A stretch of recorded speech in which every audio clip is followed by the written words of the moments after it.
பாஜக ஆளும் மகாராஷ்டிரா மாநிலத்தில் உள்கட்டமைப்பு திட்டங்களில் காணப்படும் குறைபாடுகளை ஒரு பருவமழையை வெளிப்படுத்திவிட்டதாக கன்னியாகுமரி நாடாளுமன்ற உறுப்பினர் விஜய் வசந்த் குறிப்பிட்டுள்ளார். மகாராஷ்டிராவில் கடந்த சில நாட்களாக பெய்து வரும் தொடர் கனமழையின் காரணமாக பல்வேறு நகரங்கள் வெள்ளக்காடாக காட்சியளிக்கின்றன. ராய்காட் பகுதியில் அமைந்துள்ள எல்பிஜி எரிவாயு சிலிண்டர் நிரப்பு மையத்தின் பாதுகாப்பு சுவர் இடிந்து விழுந்தது. இதனால் அங்கிருந்து 3000க்கும் மேற்பட்ட சிலிண்டர்கள் மழை வெள்ளத்தில் அடித்துச் செல்லப்பட்டன.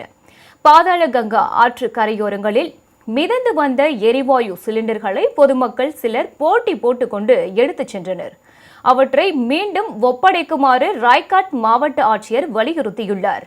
இது தொடர்பான வீடியோ பதிவை தமது எக்ஸ் தளத்தில் பகிர்ந்துள்ள விஜய் வசந்த் எம்பி, மகாராஷ்டிராவில் ஆளும் பாஜக அரசு உள்கட்டமைப்பு மேம்பாடு குறித்து தீவிர பிரச்சாரத்தில் ஈடுபட்டதாகவும், ஆனால் ஒரு பருவமழையே அந்த பிரச்சாரத்தை அடித்துச் சென்று விட்டதாகவும் விமர்சித்துள்ளார்.